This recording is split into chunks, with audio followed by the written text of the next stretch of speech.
지금부터 2024 헌납 8 대통령 윤석열 탄핵 사건에 대한 선고를 시작하겠습니다. 먼저 적법 요건에 관하여 살펴보겠습니다. 이 사건 계엄 선포가 사법심사의 대상이 되는지에 관하여 보겠습니다. 고위공직자의 헌법 및 법률 위반으로부터 헌법 질서를 수호하고자 하는 탄핵 심판의 취지를 고려하면 이 사건 계엄 선포가 고도의 정치적 결단을 요하는 행위라 하더라도 그 헌법 및 법률 위반 여부를 심사할 수 있습니다. 국회 법사의 조사 없이 이 사건 탄핵 소추안을 의결한 점에 대하여 보겠습니다. 헌법은 국회의 소추 절차를 입법에 맡기고 있고 국회법은 법사위 조사 여부를 국회의 재량으로 규정하고 있습니다. 따라서 법사위의 조사가 없었다고 하여 탄핵 소추 의결이 부적법하다고 볼 수 없습니다. 이 사건 탄핵 소추안의 의결이 일사부재의 원칙에 위반되는지 여부에 대해서 보겠습니다. 국회법은 부결된 안건을 같은 회기 중에 다시 발의할 수 없도록 규정하고 있습니다. 피청구인에 대한 1차 탄핵소추안이 제418회 정기회 회기에 투표 불성립되었지만 이 사건 탄핵소추안은 제419회 임시회 회기 중에 발의되었으므로 일사부재의 원칙에 위반되지 않습니다. 한편 이에 대해서는 다른 회기에도 탄핵소추안의 발의 횟수를 제한하는 입법이 필요하다는 재판관 정형식의 보충 의견이 있습니다. 이 사건 계엄이 단시간 안에 해제되었고 이로 인한 피해가 발생하지 않았으므로 보호이익이 험결되었는지 여부에 대해서 보겠습니다. 이 사건 계엄이 해제되었다고 하더라도 이 사건 계엄으로 인하여 이 사건 탄핵 사유는 이미 발생하였으므로 심판의 이익이 부정된다고 볼 수 없습니다. 소추 의결서에서 내란죄 등 형법 위반 행위로 구성하였던 것을 탄핵 심판 청구 이후에 헌법 위반 행위로 포섭하여 주장한 점에 대하여 보겠습니다.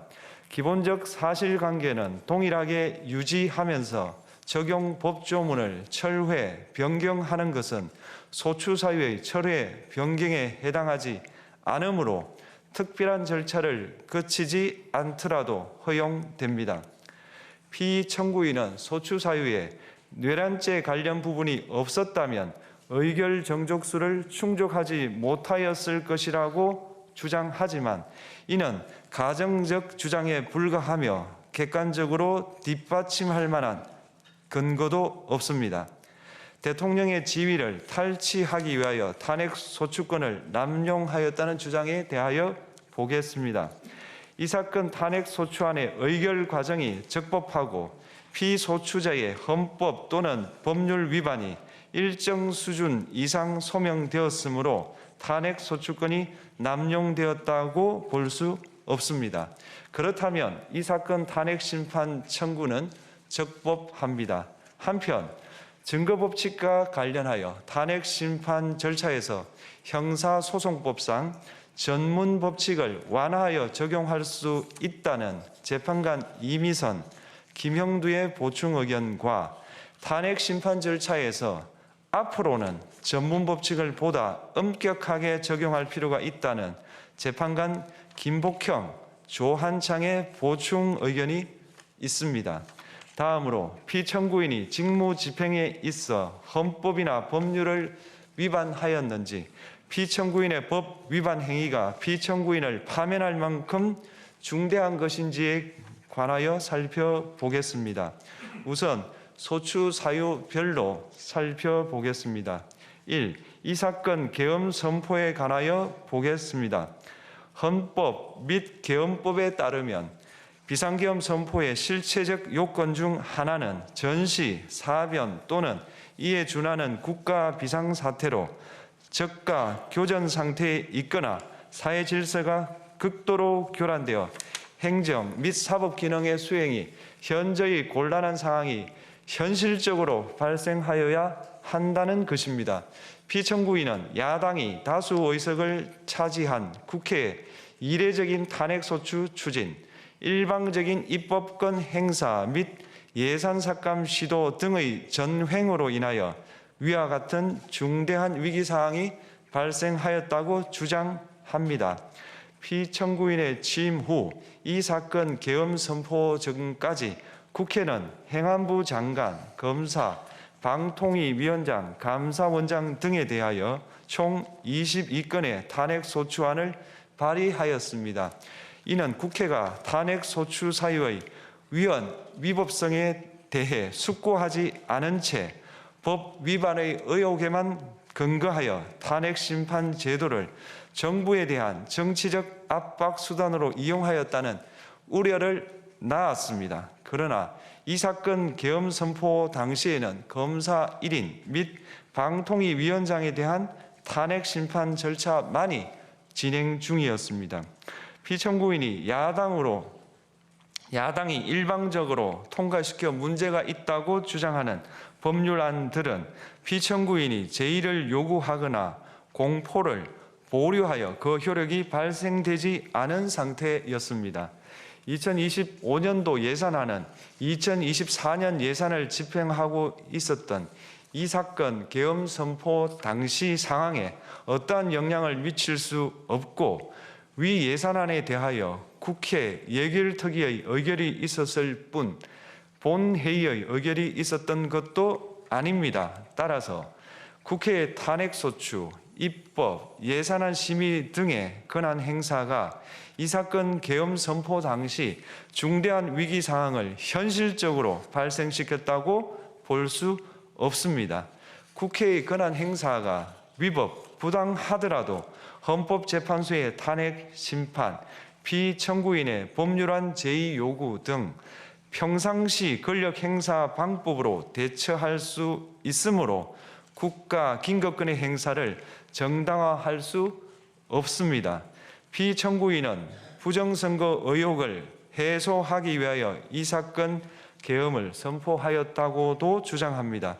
그러나 어떠한 의혹이 있다는 것만으로 중대한 위기 상황이 현실적으로 발생하였다고 볼 수는 없습니다. 또한 중앙선관위는 제22대 국회의원 선거 전에 보안 취약점에 대하여 대부분 조치하였다고 발표하였으며 사전, 우편, 투표함, 보관장소, CCTV 영상을 24시간 공개하고 개표 과정에 수검표 제도를 도입하는 등의 대책을 마련하였다는 점에서도 피청구인의 주장은 타당하다고 볼 수 없습니다.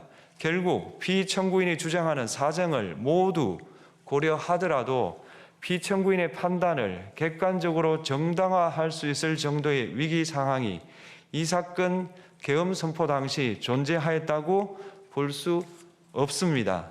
헌법과 계엄법은 비상계엄 선포의 실체적 요건으로 병력으로서 군사상의 필요에 응하거나 공공의 안정질서를 유지할 필요와 목적이 있을 것을 요구하고 있습니다.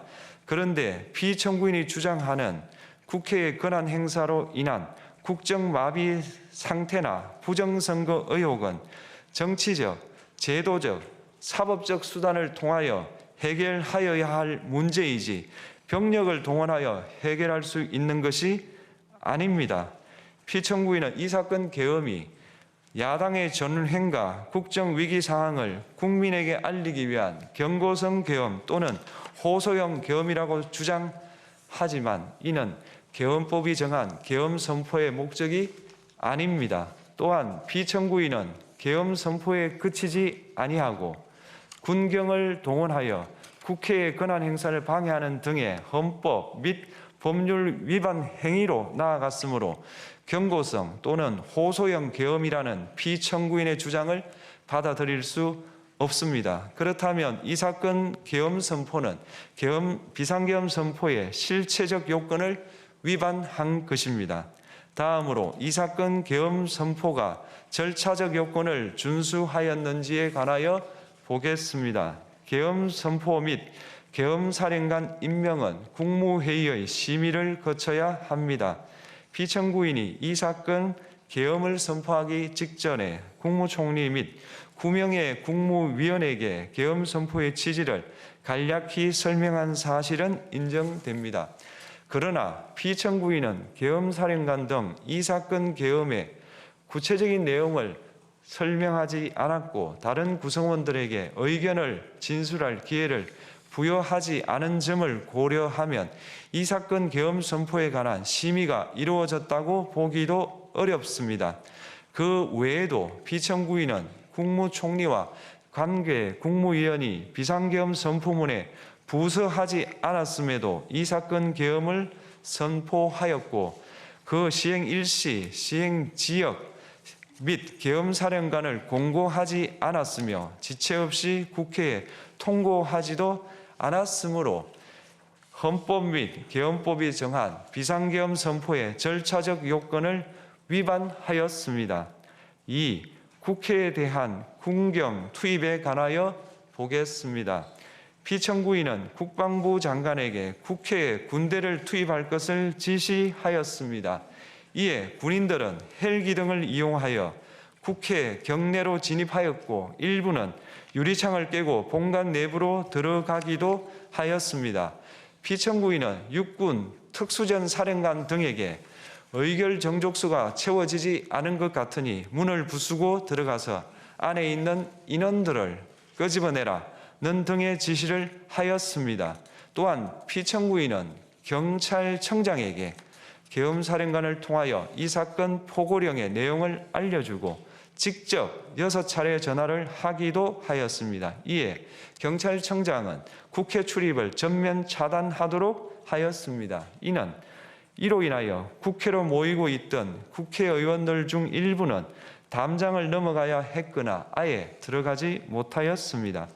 한편 국방부 장관은 필요시 체포할 목적으로 국군 방첩사령관에게 국회의장, 각 정당 대표 등 14명의 위치를 확인하라고 지시하였습니다.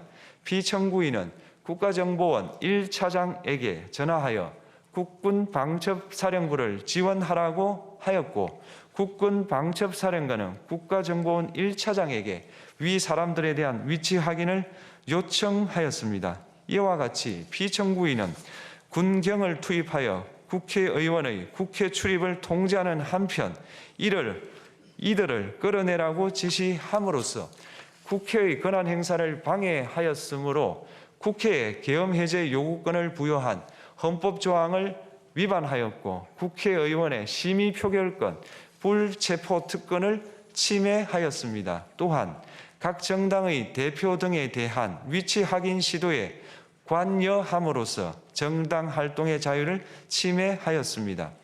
피청구인은 국회의 권한 행사를 막는 등 정치적 목적으로 병력을 투입함으로써 국가안전보장과 국토방위를 사명으로 하여 나라를 위해 봉사하여 온 군인들이 일반 시민들과 대치하도록 만들었습니다. 이에 피청구인은 국군의 정치적 중립성을 침해하고 헌법에 따른 국군 통수 의무를 위반하였습니다. 3. 이 사건 포고령 발령에 관하여 보겠습니다. 피청구인은 이 사건 포고령을 통하여 국회, 지방의회, 정당의 활동을 금지함으로써 국회에 계엄 해제 요구권을 부여한 헌법조항, 정당 제도를 규정한 헌법조항, 대의민주주의 권력분리 원칙을 위반하였습니다.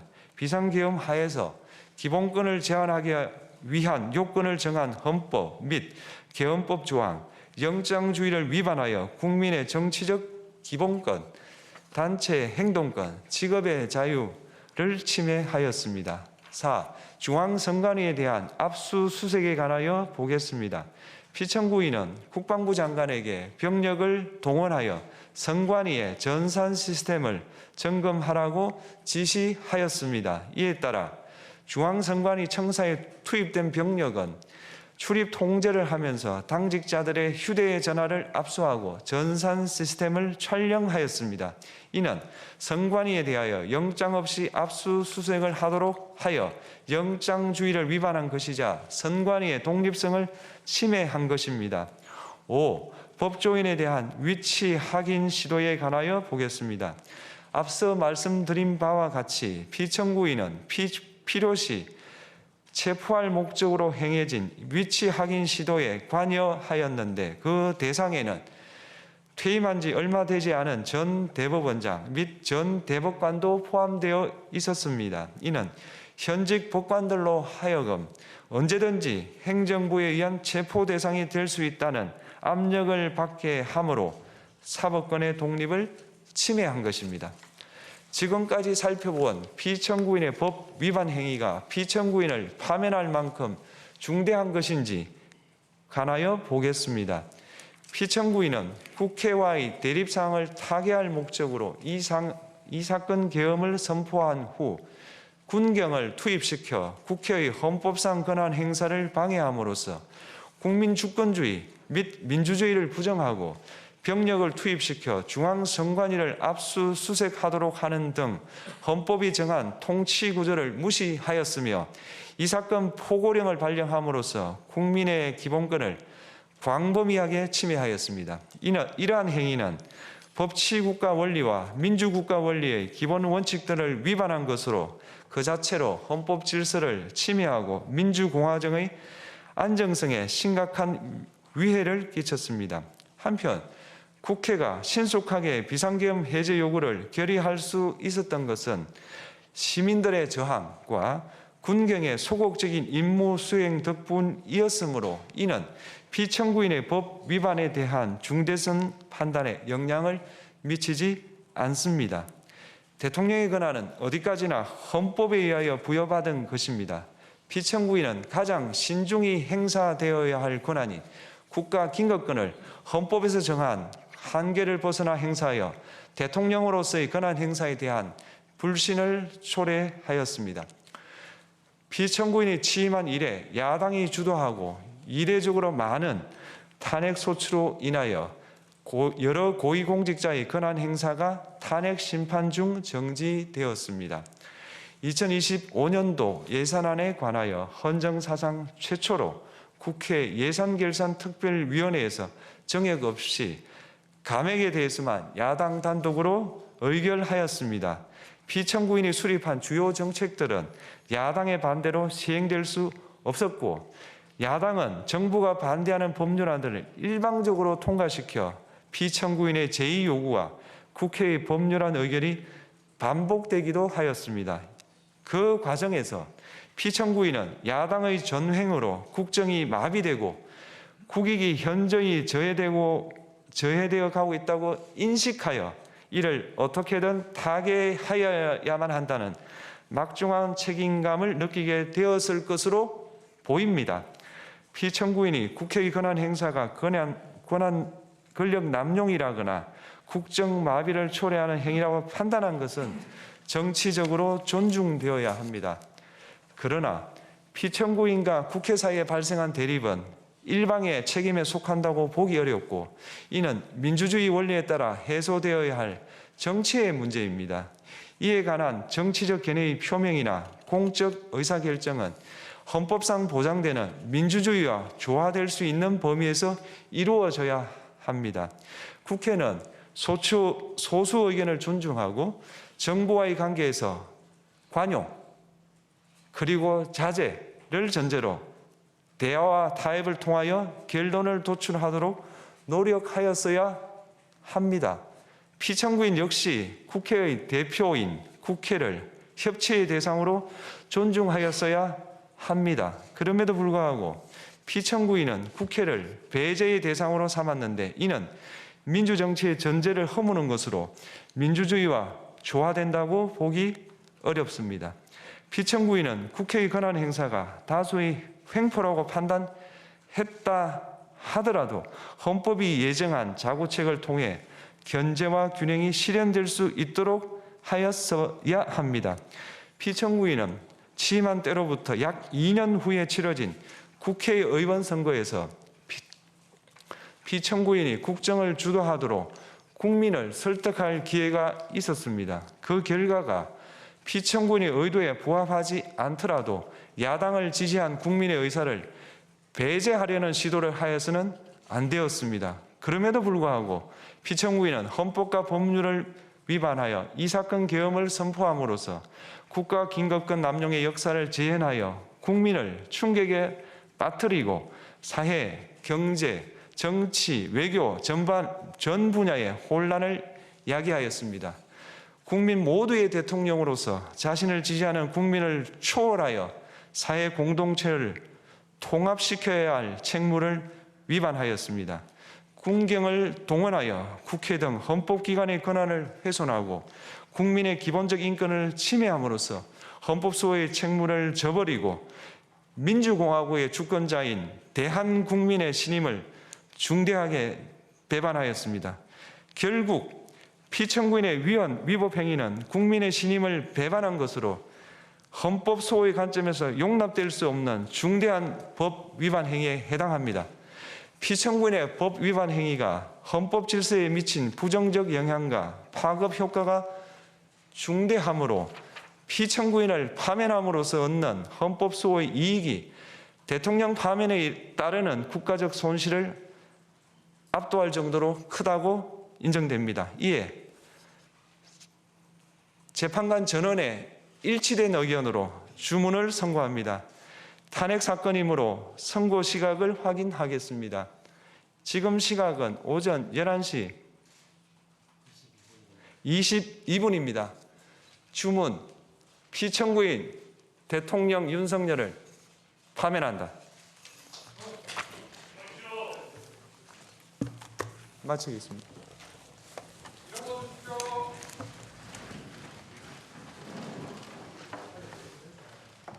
맞습니다.